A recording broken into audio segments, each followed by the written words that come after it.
Peashooter. Where do I begin? We all know him as he's one of the most iconic plants in the PVZ franchise, but he's known for different things in different games. In the original 2 PVZ games, he was just a starting plant and nothing more. He gets outclassed pretty fast. In the shooters, however, he shines a bit brighter. He's decent in the first 2 games, but nobody's really ever argued for him contending with the best characters in those games. But in BFN, a slightly different narrative takes place. At least to me, he's one of BFN's greatest characters, but why is that? Well, in today's video, I intend on talking about Peashooter, his kit, and his upgrades. So without any further ado, let's get right into it.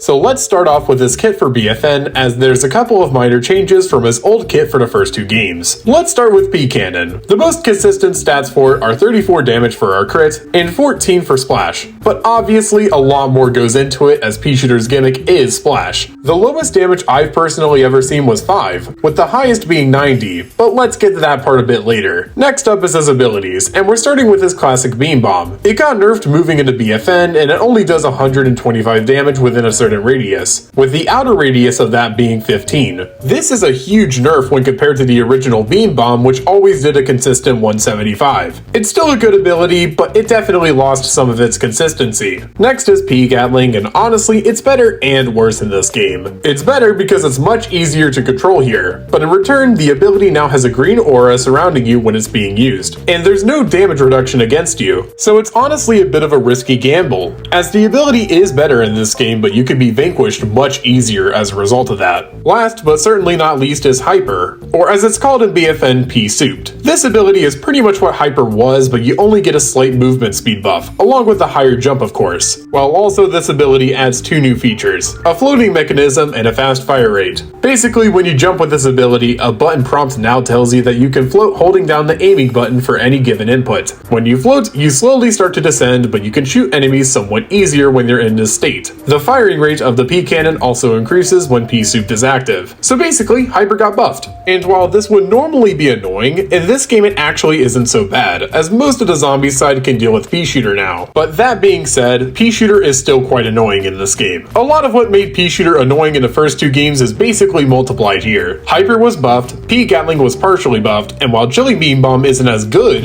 it has a lower cooldown time. But these are just Peashooter's abilities. What about his upgrades? Well, let's talk about them.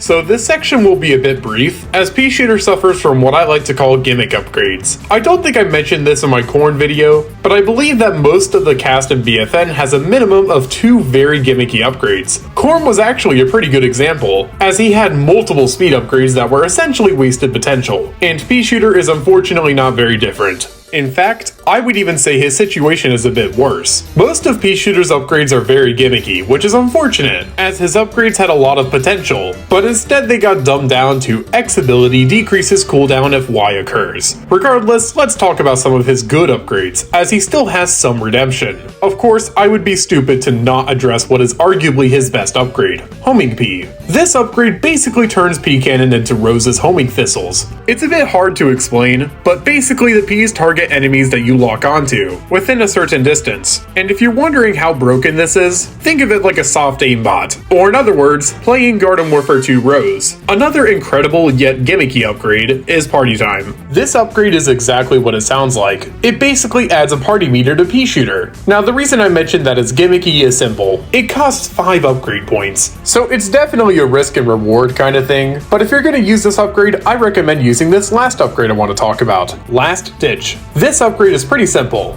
It buffs the damage of the final P in your magazine, but the amount of damage isn't just a small amount. It's a 265% increase. So the reason I mentioned 90 damage earlier was actually because of this upgrade. It only costs 2 upgrade points as well, so it's definitely worth a try. Oh, and there's an honorable mention of both of the Gatling upgrades. They're both pretty decent if you ask me. Unfortunately, outside of those upgrades, Peashooter really just doesn't have anything to write home about. As I mentioned before, a lot of his upgrades are so gimmicky, but we can work with what we have to make some sets. So for the final section of this video, I'm going to show you guys some of the sets that I made, and if you guys want to use them, go for it. Let's start with one that, let's be real here, most Switch players probably use. I fittingly named it the Switch set. I call it this because this set contains Homing Pea, Last Ditch, and Pro Spitter. The first two are upgrades I'm sure you guys understand at this point, but what's Pro Spitter? Well, it's simple. It's basically Long Bomb but for Peashooter's Beam Bomb. It wasn't worth mentioning before, which is why I didn't talk about it. But this setup is basically for people who don't want to aim with Peashooter, and you can see why. Next up is what I call the Party Pea. Basically, it's just Party Time and Last Ditch. It's a very simple setup, but if you're good with Peashooter, then you'll probably really appreciate this setup.